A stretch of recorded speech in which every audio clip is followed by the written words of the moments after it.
Natural planning techniques, the 5 phases. It goes without saying, thinking in more effective ways about projects and situations can make things happen sooner, better, and more successfully. So if our minds plan naturally anyway, what can we learn from that? How can we use that model to facilitate getting more and better results in our thinking? Let's examine each of the 5 phases of natural planning and see how we can leverage these contexts. Purpose. It never hurts to ask the why question. Why are you going to your next meeting? What's the purpose of your task?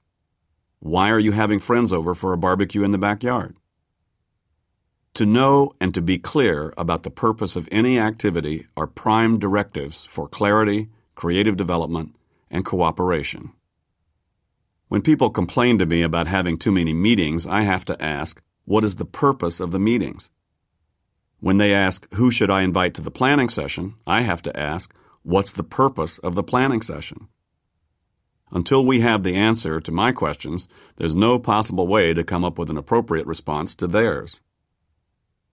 Is your purpose clear and specific enough?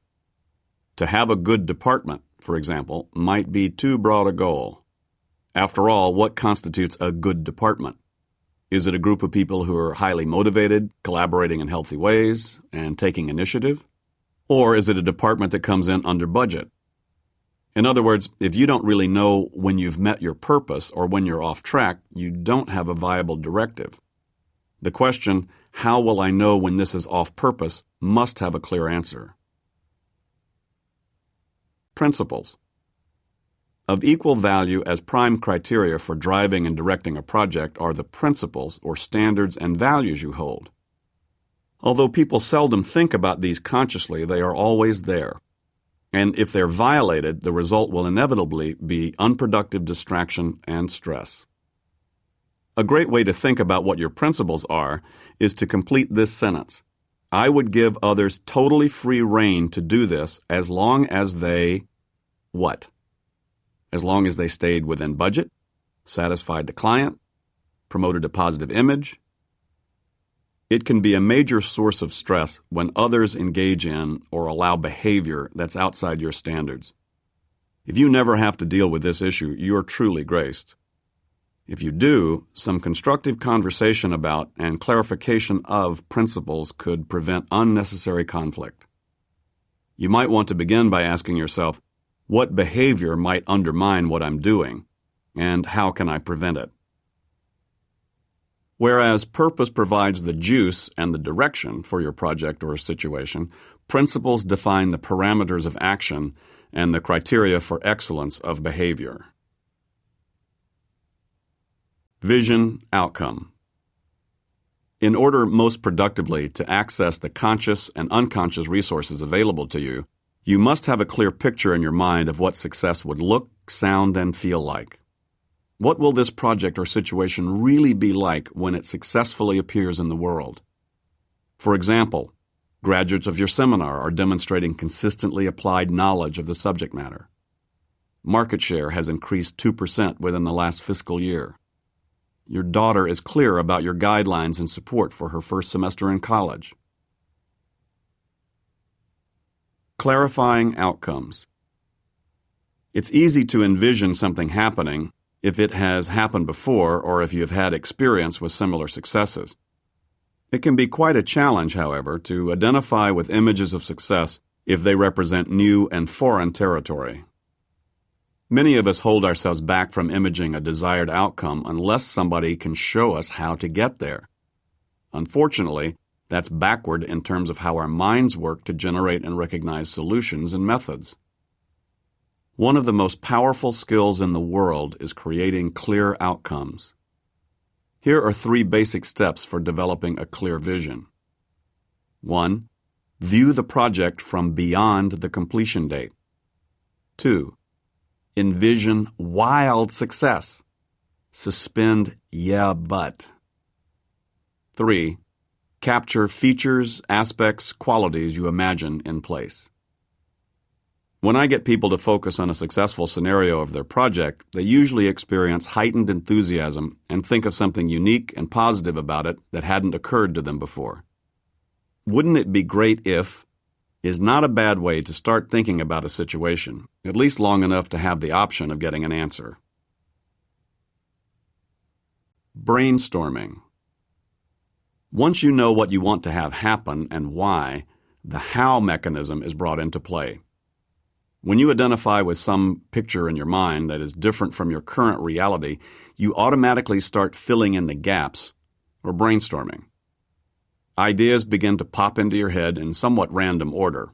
Little ones, big ones, not so good ones, good ones. This process usually goes on internally for most people about most things, and that's often sufficient. But there are instances when writing things down can give a tremendous boost to productive output and thinking. Many techniques can be used to facilitate brainstorming and out-of-the-box thinking. The basic principles, however, can be summed up as follows. Don't judge, challenge, evaluate, or criticize ideas. Go for quantity of ideas and solutions, not quality. Put analysis and organization in the background. Organizing phase. If you've done a thorough job of emptying your head of all the things that came up in the brainstorming phase, you'll notice that a natural organization is emerging. Once you get all the ideas out of your head and in front of your eyes, you'll automatically notice natural relationships and structure. Organizing usually happens when you identify components and subcomponents, sequences or events, and/or priorities. What are the things that must occur to create the final result? In what order must they occur? What is the most important element to ensure the success of the project? This is the stage in which you can make good use of structuring tools ranging from informal bullet points, scribbled literally on the back of an envelope, to project planning software like Microsoft Project. Creative thinking doesn't stop here. It just takes another form. Once you perceive a basic structure, your mind will start trying to fill in the blanks. Identifying 3 key things that you need to handle on the project, for instance, may cause you to think of a 4th and a 5th when you see them all lined up.